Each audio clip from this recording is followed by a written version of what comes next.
একদিন ভালো থাকে তো দুদিন শরীর খারাপ, আর বাচ্চাদের যদি শরীর খারাপ থাকে তাহলে মা বা কেমনই থাকবে। সুপ্রভাত সবাইকে, চলে এসেছি তোমাদের সামনে ছোট্ট রনের গল্প নিয়ে। পরশুদিন থেকে রনের শরীরটা খুব একটা ভালো যাচ্ছে না। ওর আবারও পেটের সমস্যা হয়েছে। দিনে তো 4 থেকে 5 বার পটি করছে। ডক্টর যদিও বলছে যে নর্মাল, যেহেতু এখন প্রচন্ড গরম তার জন্য বাচ্চাদের একটু সমস্যা হচ্ছে। আর তোমরা তো জানোই তোমাদের ছোট্ট রান কতটা শান্ত, 1 মিনিটের জন্য ওর দিক থেকে নজরই সরানো যায় না। যা হাতের কাছে পাবে সেটা নিয়ে মুখের মধ্যে ঢুকিয়ে দেয়। দাদুর বাড়িতে এলে রনের এন্টারটেনমেন্টের কোনো অভাব নেই। মিমিরা দিদিরা এখানটায় ও 1 সেকেন্ডও বোর ফিল করে না।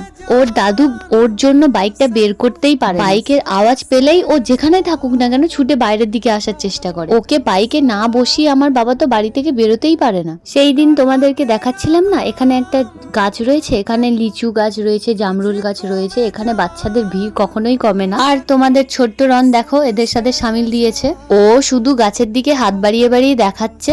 লিচু গাছটাতে একবার দেখো কতগুলো লিচু হয়েছে। অলরেডি কিন্তু রনের টেস্ট করা হয়ে গেছে লিচু।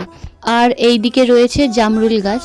আগে প্রচন্ড হারে জামরুল হয়েছিল, কিন্তু এই যে বৃষ্টিটা হয়ে গেল, ওই ঝড় বৃষ্টির কারণে বেশিরভাগ জামরুলটাই পড়ে গেছে। রনের এটাও টেস্ট করা হয়ে গেছে। যেহেতু ওর পটিটা কমছে না, তার জন্য বাবা বললো চল একবার গিয়ে ডক্টরকে দেখিয়ে আসি। রনকে ডক্টর দেখাতে এসে আরো একটা স্টোরি এখানে দেখলাম। এই মহিলাটা রাগের কারণে কিছু একটা খেয়ে নিয়েছে।